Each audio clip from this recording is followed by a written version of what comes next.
called?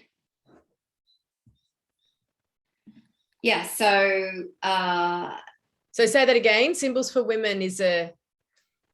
Yeah, so she's retelling the story of astrology from the perspective of the feminist perspective and the feminine perspective. Okay. And she uses mythological archetypes that are actually lost a lot of. Certainly the Greeks took a lot of the crone goddess archetypes out of the story. They've been taken out of the Bible. So it's really just Mary and Sophia left, whereas it's not pre-Bible, of course, but pre the latest interpretation of the Bible, there was a lot more of the older woman. And then, a lot of it goes... Don't forget Mary Magdalene either. Exactly, yeah. The whore and the mother. Yeah. And then a lot of whether it's in this book or several others, like The Heroine's Journey that I'm reading and other mythological archetypes for women. I've got one called The Crone. That's really, really good. That's another academic. Who's that by? Oh, sorry. But you were saying something else, that you were reading the Heroine's Journey. Yeah, well, about that one. In Hollywood, a lot of the stories are based on The Hero's Journey by Joseph Campbell. His lifelong research into mythology led him to distinguish this typical journey that human beings go on, sort of classic hero's journey. And one of the women who was working with him said, I don't think it's the same for women. And so she's written a book. It's do you know what's her name? Do you remember? Or can you recall? I can. I've got it. I'm reading it in the kitchen. So okay. Mary, I mean, if you look up The Heroine's Journey in Wikipedia, it'll be in there. Marion something. Okay. And there's even now books based on her book that take it further, because there's a therapist perspective and then there's other perspectives. Sure. But the quintessential story like Star Wars with Luke Skywalker and all of that Darth Vader killing the father or all of that stuff. That's it. That's Maureen Murdoch. Yeah. Maureen Murdoch. Okay. That's the one. And I'm actually reading another one that's not so good as that one, but based on The Heroine's Journey, and that's The Heroine's Journey in Filmmaking. And I guess it's for women who are wanting to write stories, which is why I bought it in the first place, because I want to write some stories. But this one I love in particular because a lot of us love astrology, and not so much the astrology that you read in the weekend, in the weekend newspaper or online somewhere, you will, but real sort of character assessment. Okay. So what your strengths and weaknesses are as a Virgo or a Libran and so on. And she debunks a few myths because, we kind of have these impressions of what a Virgo is, Virgo the Virgin, and what that means, not being chaste and whatever until you get married. That's very patriarchal perspective. Yeah. So then she Virgos, for example, I'm a Virgo. So Virgo, one of Virgo's strengths is being analytical, but we kind of associate that with men in our culture. She's going, no way. You've got women were the creators of language and money and the alphabet and all these kinds of things. And I've read that in a few places. Yeah. So just super empowering, super helpful in the psychological journey that is life, right? Yeah. And what else have you got there? Your bookshelf. Herbal energetics. Oh, yeah. So it's for example, astringent herbs, aromatic herbs, alkaloidal herbs. Oh, thank you. The mailman. Oh, nice. That's the energetic properties of herbal medicines. This is beautiful. I think this is women's medicine. Yeah. Personally. Yeah, beautiful. And then I've got good old Sandra Cabot. Oh, I didn't know she did one on menopause. Yeah. So fairly basic from my perspective, but a good start to. I was going to say good for clients, because she's very readable. She did the what was the diet she did? Liver cleansing diet. Liver cleansing diet. Yeah. Yeah. So it's amazing, and she talks a bit about. I like it because she talks a little bit about the pill, because she's a doctor. Sure. She talks about the medical hormone replacement stuff, and it's good to hear what a female doctor thinks of the whole thing. She's still practicing? Surely not. I don't know. I met her a few years ago, and did you? had my photo taken with her. It was like celebrity fame, but I remember reading the liver cleansing book before I even thought about becoming. Well, I was in my 20s. Wow. When I was working in finance, and never thought, didn't even know there were such things as nutritionists and naturopaths in those days. So, right. And read that. So that's going back some years. I wouldn't be surprised if she's always very busy. So I met a couple of, she had like nutritionists working for her, and I suppose to write all the books that she's written, she has to have some free time.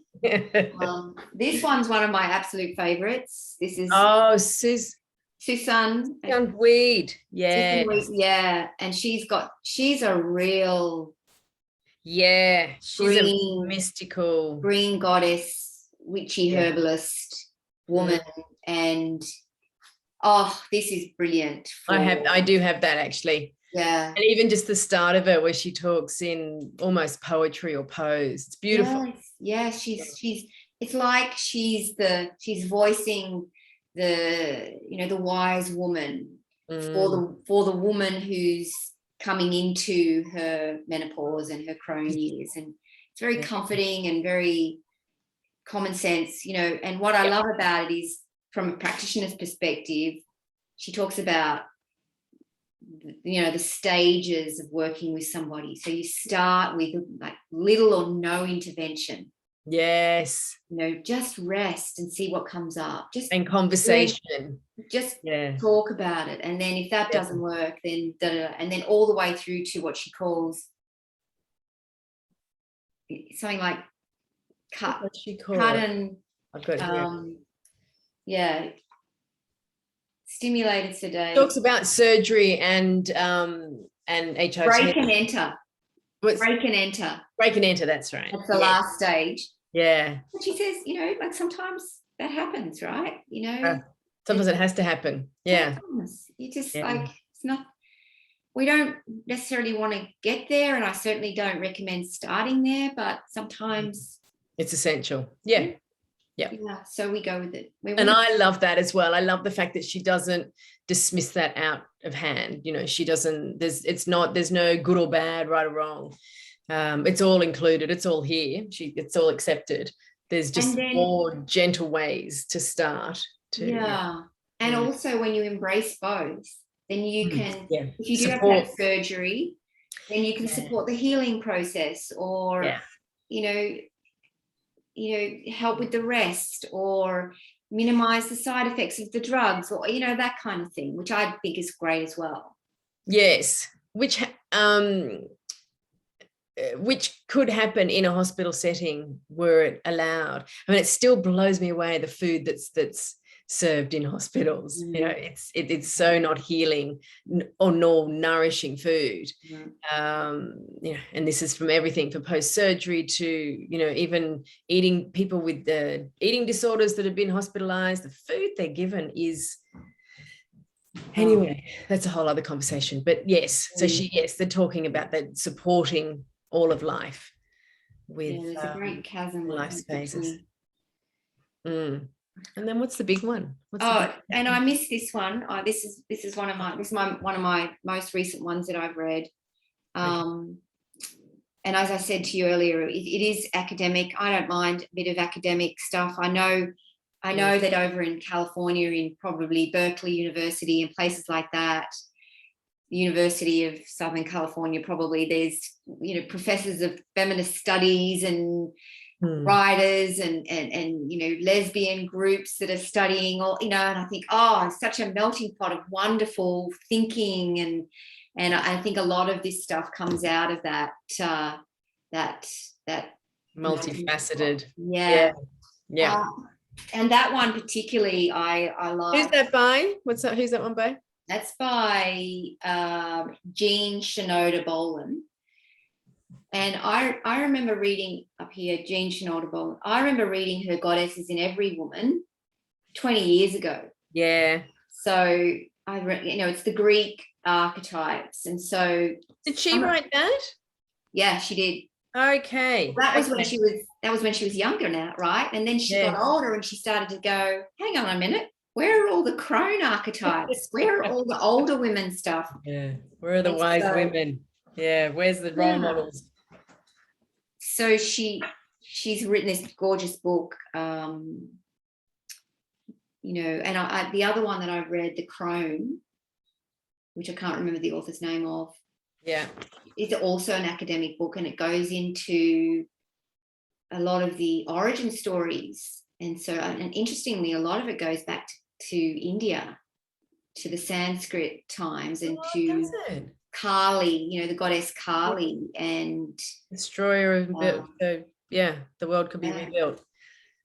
And then because there's an element to it, once you start to research, there's an element to it that conflicts with, you know, some of our current somewhat patriarchal religious beliefs, you know, like you're born, you live your life, and then you die.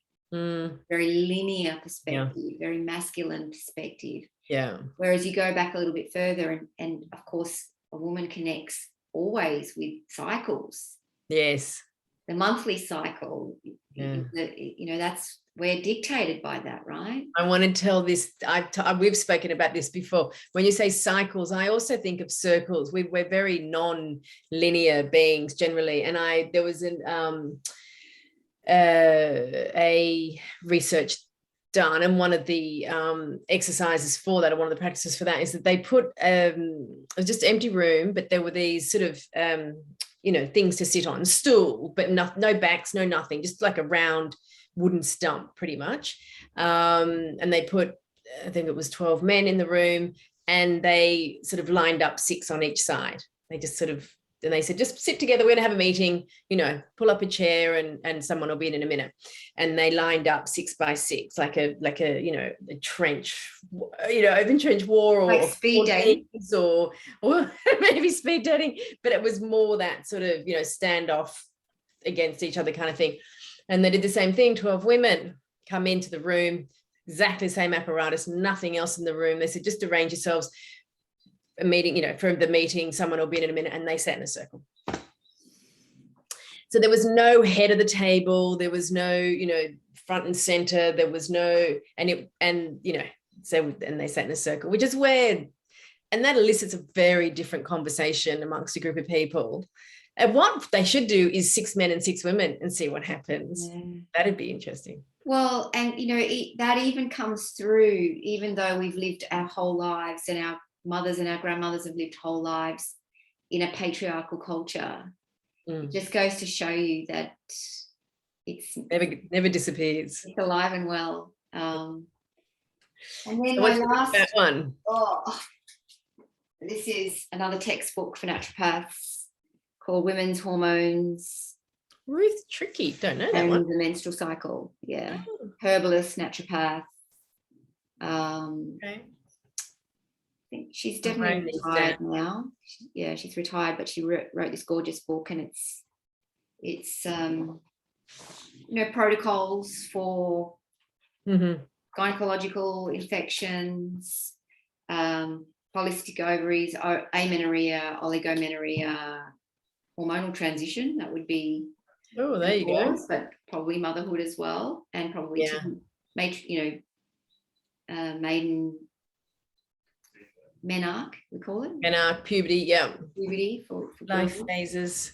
Sleep disturbances. Yeah, so all that sort of beautiful. Women's health stuff. Okay. So yeah, there's so many great resources out there that. Well, and just to keep the story alive and to help, well, obviously validate, but also to, when I read books like that, it's almost like you're having a conversation with people, and it's the old adage, you're not alone in this, and that there's, it's been going on clearly since the dawn of time. We just seem to have this interesting issue around it being a normal phase of life. I mean, we used to shun, pregnant women used to be kept behind locked doors, right? They weren't allowed out in society. Of course, now that's different. And I'm not saying that when menopause women aren't allowed in society, but there is still this stigma that persists, particularly in the workplace, and people trying to find ways of having the conversation around, in the office, because it's affecting them in their day-to-day work and their productivity and their well-being and their mental well-being. So all of these books, and people's stories, sharing our own menopausal stories, is so important. So important to be sitting in that metaphorical circle and chatting amongst ourselves. Yeah, absolutely. Really lovely. Yeah. Well, I think I'll be doing a book order. Thank you. I'm doing a lot of reading at the moment just to finish off because, excuse me, because I'm writing my own book. So I didn't know this. What are you doing? It's really about becoming a woman of influence and wisdom. So on the one hand, we want to be captains of our own ships, to use a masculine metaphor, but I don't know. I'm sure there've been women sailors before. Oh yeah, absolutely. Would we call them captains though, or we call them captainesses? Definitely call them captains. Yeah, my experience with working with, from the health naturopathic perspective with women is so many of them say, I just want to find my old self. I want to be in control again. They may not use that language, but they kind of like, I've lost control. My body's doing things, my mind's doing things. It's just like, and I think that it's a great time for women in their late 40s and 50s to become the best in their business and the best in their career, and to start charities and to rethink study and to really come out into the world again after having been metaphorically, if not literally, in the home. And so, well, nurturing, it's a very growing a family is also a job, but then it's what do you do after that? What comes next? And I think it's a culture shock.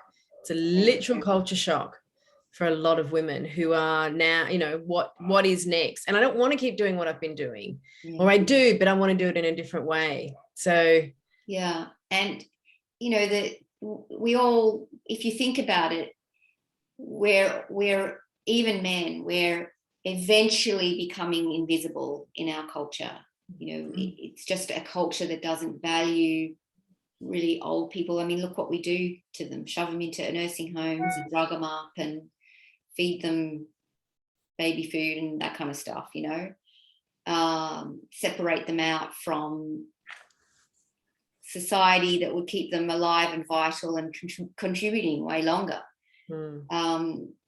So this idea of helping women to become women of influence in their own feminine way, but to embrace the wise woman. And the wise woman aspect of it is using 50 years of experience on this planet to make the difference in the world that we want to make, that will give us the meaning and the fulfillment and the satisfaction and the joy that is how you're meant to end your life.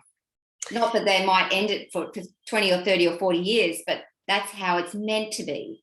The new phase. And it's interesting you say that, because now I can sit here and go, yep, absolutely, yep.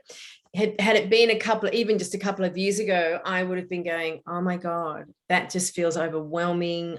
There's no way I could do that. I can't even get out of my own way, let alone influence anybody else. So I think it's important to know that, you know, it's a bit like you've got a baby that's crying all night and you are sleep deprived for the 3rd year running, and you just feel like it's always going to be like this. And of course it isn't.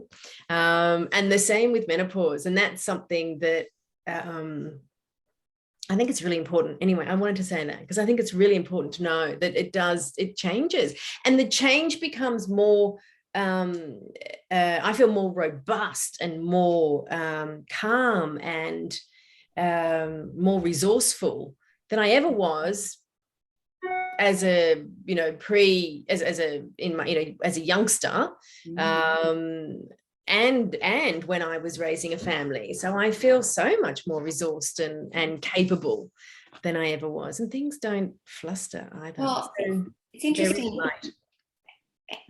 I think I can't remember exactly how old you are, and you don't need to declare it in our. I am 56. 56. So I'm 55. Just turned 55. And I'm in a mentoring group for sort of an earth medicine mentoring, continuing professional education group. And the lady who runs that is quite a bit older than me. She's retired and she does lots of teaching. She's amazing. And she was talking about being 58, and she understands a bit of that sort of astrology stuff. And of course, you might know about Saturn return at 29. No, I don't know much about astrology at all. Oh, well, there's in the astrological world the concept of Saturn return at 29, and it's a sort of a coming of age type of time for young adults where they start to.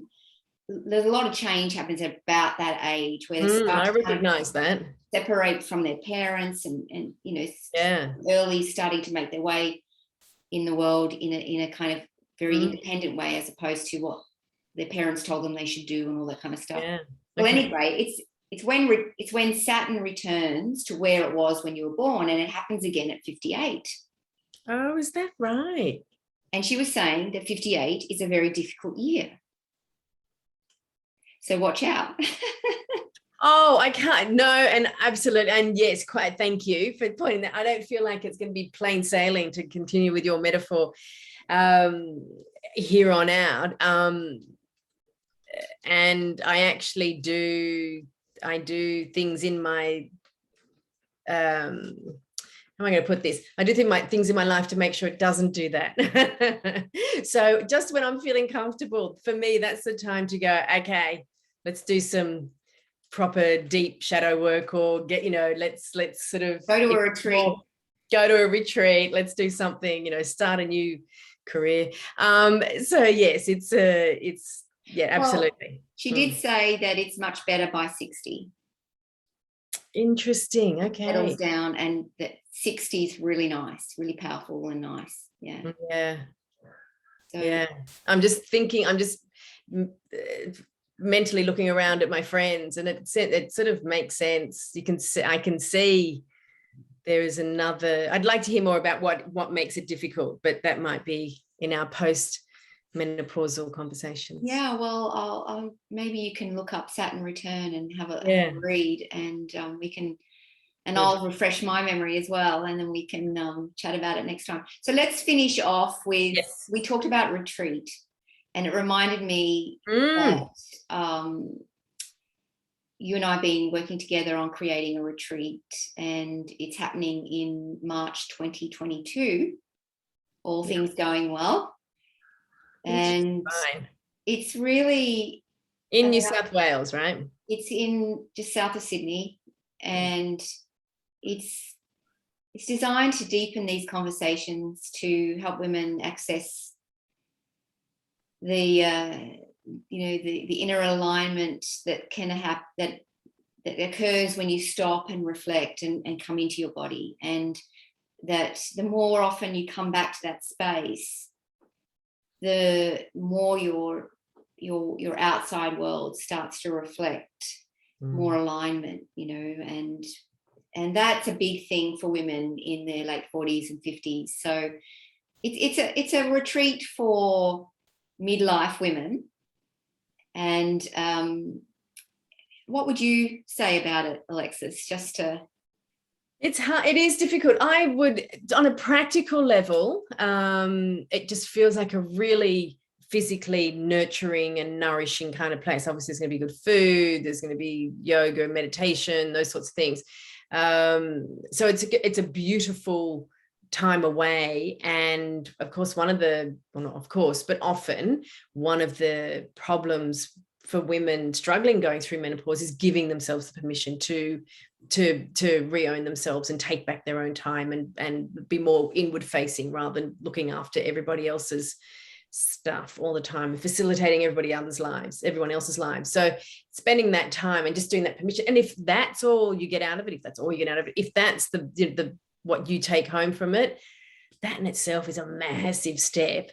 But then there's the deeper, I have a problem with using the word transformation, but it's an inner knowing and an inner learning. I think that remembering. Go on. Remembering. Yes. Remembering. Yeah. Yeah. Yes. Well, and anyway, finding all those parts of your life and yourself and remembering yourself, as in bringing all the member bits and bringing them back in.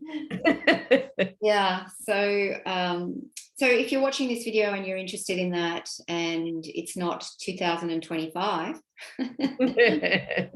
then there might be another one next March. Yeah, exactly. Then reach out and find me on LinkedIn or Facebook, and I'd be happy to give you some more information or even have a chat with you about that. Because if you're called, if your spirit is calling, if the high priestess goddess is calling you, then take heed and come along. Fantastic. I'm looking forward to it. Thank you, Alexis. So good to talk to you. Thanks for sharing your library, Brenda. That was really, I loved that. And I haven't heard of most of those. So I think I'm off to the bookshop. I assume some of them will be more difficult to get a hold of, do you think? Is that sort of an online special order or? Yeah, book depository. Book depository, yep. Okay. Yeah. Cool. Lovely. Brenda, thank you. We'll talk to you soon. Awesome. Let me just get this. Hold on one sec, everyone.